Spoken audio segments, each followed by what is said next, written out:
The year was 2019. Many considered it to be Roblox's last good year before they went corporate and went to shit.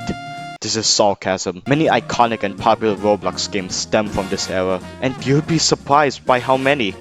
Tower Defense Simulator, Bad Business, Your Bizarre Adventure, Super Golf, hell, even the infamous Blox Fruits. Lots of these games are extremely influential and changed Roblox forever, but none as arguably influential as the beloved horror game series. And for those who are saying this game was made during 2018, I mean it technically was, but was released on 2019, so... If you watch my Roblox horror video, you know that I consider Camping to be the most influential Roblox horror game of all time. I'd even argue it's the most influential Roblox game of all time.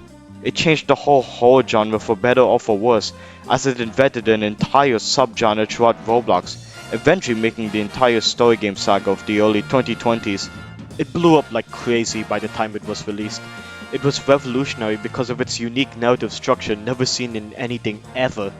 These quote-unquote story games, as they call them, were extremely engaging. Samson, the game's creator, God bless his soul, eventually fully fleshed out the Camping series, creating one long narrative timeline with various settings and characters. Now, I would have gone through Camping's history as a game, because, you know, it blew up out of nowhere, but not much was known about Camping's development. There was barely any documentation on it. Hell, I don't even know when the game released. It was just a remastered version of a game Samson made months or even years ago. And it was a camping trip going wrong, which is the initial plot of the game. Yeah, good job. Staying on topic, the Camping series is still being played in Roblox even years after its popularity. Not mentioned in Camping 3 though, and honestly, I think that's a testament to how innovative these games truly were. Nearly 5 years after being up, still hundreds of players played every day. And sure, this series isn't talked about much anymore, but you can't deny that you can still see its influx across Roblox, especially with those shitty weird strict dad clones.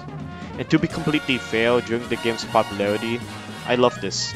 I was a little piece of shit during 2019, but still I loved the Camping series and what it had to offer. They weren't the best, but it was fun keeping track of lore and theorizing about certain details. And I wasn't the only one who thought this as well. Even now and to this day, brought up in the discussion, people praise the Camping series. Like, even after going through Reddit, yes, I know, and asking the subreddit about the Camping series, people still praised it for what it is, and I'm posting false information on the web. even those who did not just praised its significance, and yeah, I can see that. It had interesting gameplay with a variety of engaging characters, so I wasn't really surprised of why people still like it until now. But honestly, after replaying most of the Camping series, I always wonder, was the Camping series ever good, or was it nostalgia playing a huge factor? I mean, sure, 2019 was the last good year before the world went to shit, but can we just look through a piece of media without backhand experience just the way it is? Because honestly, looking back, the Camping series is flawed in many ways. Of course, I won't tell you why, but they had their fair share of problems. So which is why I'll be going over the 5 main games of the series. I thought it would be a fun thing to do for Halloween. I'll be going through each game and analyzing its story, gameplay, and that juicy lore. This game is going to be a trip, isn't it? Prepare your marshmallow, folks, because we're going camping!